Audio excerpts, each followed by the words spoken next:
Resolution Sports, the #1 source, ranging from football up to extreme sports. So come on and join the resolution. Join the resolution. So come on and join the resolution.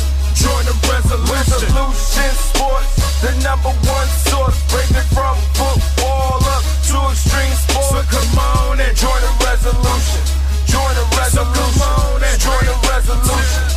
Join the resolution. Basketball, soccer, MMA, boxing, any other sport you like. This is the website for the latest sports news, in-depth interviews, blowing up in due time. John Arch, the mastermind, putting things together carefully like a puzzle. Kept the planet on the hook like a dog with a muzzle. Take over East Coast. Next step is the West. Hey, competition like I'm sparring in. My name is D-Ware. Couple hooks to your gut, few jazz to the head. Man, this is so hard, yeah, that's what she said. But this what I say, we reppin' Jersey. Shout out to Tennessee. He wears pink with white trim. He weighed in at 145.9 pounds. Professional record, a perfect one. 6 fights, 6 victories, 2 of them coming by way of knockout. From Atlantic City, New Jersey, Anthony Juice Young. We're checking in here backstage with Anthony Juice Young, now 7-0, now 3 knockouts, with trainer Ray McCline to the right. And Juice, why don't you go ahead and give a little introduction for who else we got on the set? My little brother Amir Young and his twin sister Amani Young. I'll tell you what, those Resolution Sports supporters out there watching these two grow up. Yeah. But Juice, we're going to start with you a little bit. Walk me through the fight a little bit. You know, my personal opinion, you look really clean out there, switching your styles up. You can definitely tell there's a little bit of Bronerism in you. You can see the Andre Ward, and you can see a lot of things in there going on. You were switching up fast. You were capitalizing when you had your opportunities. But why don't you walk me through the fight a little bit? The first round I was a bit jittery. It's been a 7-8 month layoff. So, like, my spacing, I really couldn't get my spacing. My time was a little off. And, when I seen him the look in his eyes, it's like, all right, well, I think one shot will do it. And I got a little overzealous and was trying to hit him with one big shot. But the middle of the second round, once I settled down a little bit, I had the shoulder roll rolling. Like, a lot of times I was catching his right hand off his shoulder and coming back with my right uppercut or right hand. And, and I wasn't my trainer kept yelling at me to bring the hook back. And when I finally did, I was bringing it down to his body. And the body shots really broke him down. Absolutely, and rolling off what he was saying there, Ray, when his trainer was yelling at him to bring that in. What were you seeing from the corner out of Juice? Well, exactly what he just stated. It took him about 2 minutes into the first round, going into the second round, where he actually started loosening up and started, figuring out his distance. His eyes and his hands were trying to come together. He picked the pace up, excellent. In the middle of the second round, good body shots. Like he just stated, the right hand was coming off pretty good as he was missing, and we were actually working on that this whole week. Where he, if he was missing the right hand, coming back underneath with the hook and back over top. That's why I kept trying to, call it out to him. But I thought he did well. He looked strong. The round that he actually stopped the guy in, where the referee, in the third round. He had an unbelievable burst of like 40 seconds where he was just doing some unbelievable power shots. And when he got back to the corner, he was ready to go. He was ready to go back on the fourth round. So, his conditioning was there. First round, took him, a couple minutes, like I said, to get his time in and all. But he, picked it up in the second round and did exactly, what he was capable of doing. And Juice Ray actually hit on, what I was going to bring up next to you. In that third round, when you had that explosion there to finish off the round and had him hanging by a thread and almost got him out of there right at that point, you went back to your corner. Obviously, I know you were anxious to get back out there. And, walk me through what went on in your head when you looked over, the referee came and told you, he wasn't getting off that stool. To be completely honest, going into the corner after the third round, I knew he wasn't going to come back out. I think he wanted the ref to stop the fight, so I looked at the ref like, yeah, you going to stop the fight? Like, he hadn't thrown a punch back. Like, I just hit him with 6 straight bombs. I was literally trying to send his head through the wall on the ceiling, and the ref just was like, all right, I got the best seat in the house for this. So I'm like, when the round was over, I'm like, he's not coming back. There's no way he's coming back. I anticipated him not answering the bell, but if he did, if he was going to answer the bell, it was going to be worse. Ring rust was something you thought might come into play tonight. Didn't look like it did from my point of view. But is that something you thought, Juice? That did you feel any rust when you were out there? And I didn't feel no rust. Like I said, in the first round, it was a little bit of butterflies, a little bit of jitterness. And when he like caught me, he pecked me with a shot, and it was like, all right, you're in the ring now. The 8-month layoff is over. You wake up. I mean, anything can happen. A cut, a fight can get stopped on cut. So it was like, you got to wake up. So ring rust, not really. Like I said, I was in camp with one of the best fighters in the world, Devin Alexander. So I've been getting my work in. So like the ring rust, I mean, you can't really simulate a fight, but Devin is a load and a handful. So it's just like you got to go in there with the mindset of a fighter. I mean, it's going to be rough for you.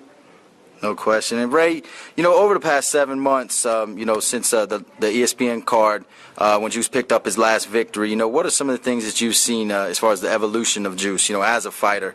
What are some of the things you've seen where he's really grown since that time?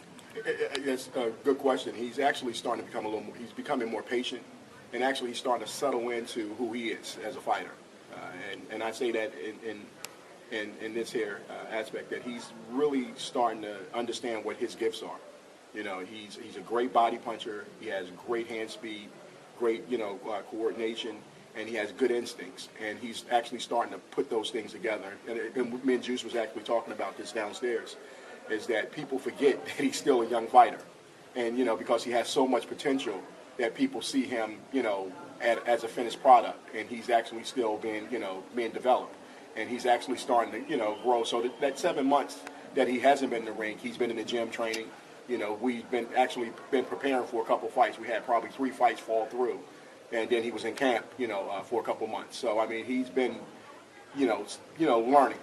So it hasn't been a process where he's been dormant and hasn't been fighting. He's been actually in the process of, still learning. We go into the gym, and we're in there, every day pretty much. If I don't give him a day off, he's going to be in the gym.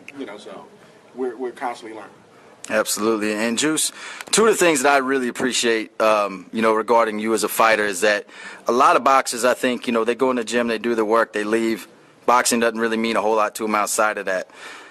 I've been in conversations with you where we could talk about a fight that was 10 years ago, and you'll correct me on the round if I was wrong. Like, nah, it wasn't a left hook. It was a right cross. You'll correct me on every last detail. You are a true boxing head that just loves this sport. And I think that's one of the reasons you're an incredible fighter. And the second, which is probably even more important, is you have so much fun out there. As anybody that saw when you came out there, you couldn't wait to get out there. It was a party before, more than it was a fight almost, because you were so excited just to be out there.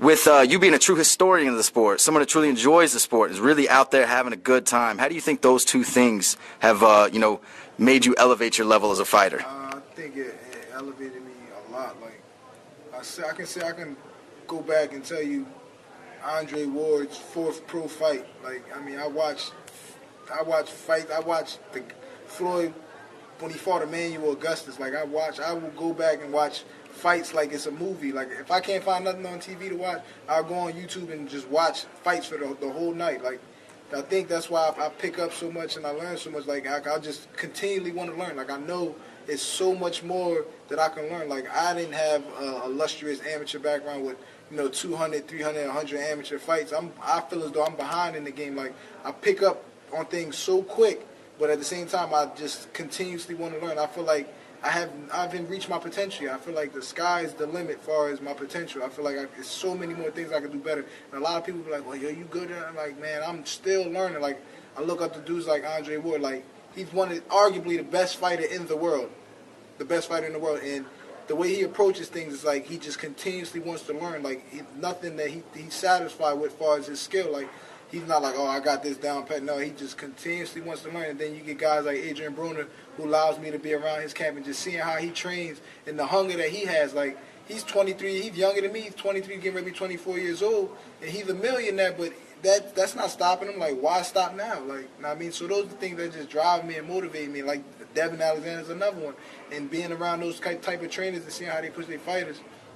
And my trainer being a former trainer of a world champion in Virgil Hill.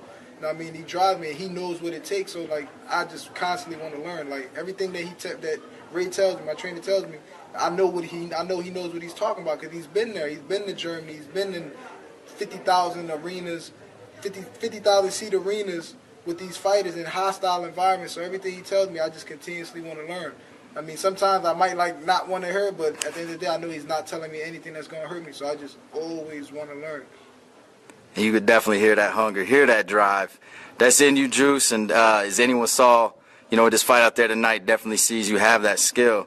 And as I see you evolve just the time, the year or so that we've been working together, I can see a lot of evolution in there. And I'll tell you what, it's part frightening to think how far you're really going to end up going with it and how talented you are going to end up being as a fighter. And it's exciting at the same time. But, definitely want to thank, all four of y'all for stepping in here today. Juice, 7-0, 3 knockouts, well on your way. Ray, I know you got to have a smile on your face right now after the performance you saw.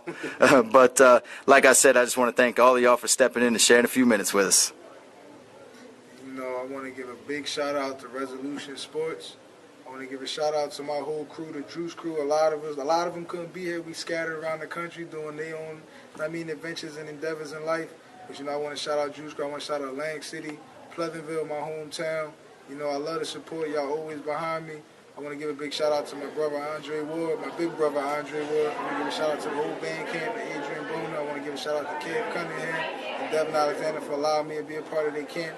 And they asked me what I do and what I do it for. These two right here, my brothers and sisters, my family. I can't stop. I got to keep grinding. No doubt about it. And like I said, thank y'all. We'll definitely be keeping in touch. Thanks. Anthony Juice Young.